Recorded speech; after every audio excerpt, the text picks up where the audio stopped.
এখানে দেখুন আজকে আমার মার বার্থডে, তো সেই উপলক্ষে কেক বানাচ্ছি আর তার সাথেই বানাচ্ছি পালান্তর। তো কেকটা এখনো হয়নি। হ্যালো ফ্রেন্ডস, কেমন আছো সবাই? আজকে আমি বানাচ্ছি পালান্তর।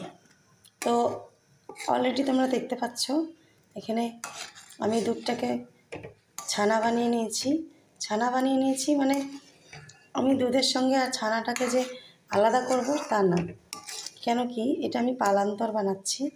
তো পালান্তরটা ঠিক দুধের সাথেই এইভাবেই করেই শুকাতে হবে। তো এই জন্য এখানে আমি ইলাইচি নিয়েছি আর কেশর দিয়েছি। তো দেওয়ার পরে এটা আস্তে আস্তে যখন এটা শুকাতে থাকবে, তারপরে এর মধ্যে আমি একটু ঘি দিয়ে দেব, ঠিক আছে? তো রেসিপিটা যখন কমপ্লিট হবে তারপরে আপনারা বলবেন যে কেমন হয়েছে। এই দেখুন এইভাবেই দুধটাকে পুরোটা ছানাটা যে হয়েছে এখন এইভাবেই শুকাতে হবে, ঠিক আছে? তো এটা একটু হাই আঁচে দিয়ে আমি বেশি চিনি অ্যাড করব না, কারণ কি আমার মার এমনিতেই সুগার, তাছাড়া সামান্য চিনি তো অ্যাড করতেই হয়, তাই অল্প একটুই চিনি অ্যাড করব। কারণ এখানে একটু চিনি দরকার হয় না, কারণ কি পুরোটা এটা শুকিয়ে যাবে। তো এমনিতেই দুধের যে মিষ্টিটা ওটাতেই যথেষ্ট। তো আমি এই টাইমে একটু দুধটা সঙ্গে চিনিটা অ্যাড করে দিলাম। দেখুন একটু একটু শুকিয়ে এসছে। যে ঘিটা আমি অ্যাড করব সেই ঘিটা হচ্ছে আমি বাড়িতেই, এখানে আমার মা বানায় ঘি। তো দেখুন ফ্রিজে দেওয়ার জন্য এটা জমে গেছে, তাহলে বেশ অনেকটাই করেই ঘি হয় আমাদের। তো এই ঘিটা আমরা একটু পরে যখন শুকিয়ে যাবে তখন ওটাকে ঘি দিয়ে ওটা চলাতে হবে।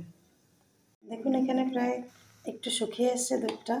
তো এই টাইমে আমি এখন আমি ঘিটা অ্যাড করে দিলাম। বেশ অনেকটাই লাগবে ঘি, কারণ এইটা ঘিয়ের জন্যই বিখ্যাত। যতটা ঘি আপনারা দিবেন ততই এই পালান্তর দিয়ে এই স্বাদটা আসবে। তো আমি বেশ অনেকটাই ঘি অ্যাড করেছি। তো এখন এটা আমাকে এভাবে করে চালাতে লাগবে।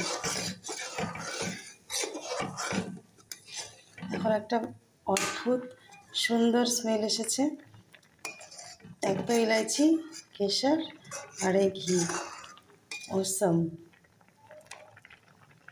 তো দেখুন এখন পুরো ছানাটা শুকিয়ে এসছে। তো এই টাইমে আমি একটু আঁচটাকে একদম লো করে আস্তে আস্তে করে কালার আসতে দিতে হবে। তারপরেই এই পালান্তর রেসিপিটা কমপ্লিট হয়ে যাবে। তো এখন দেখতেই পাচ্ছেন খুব সুন্দর একটা গোল্ডেন গোল্ডেন কালার এসেছে। তো এভাবে করেই আমি পালান্তরটাকে বানাই।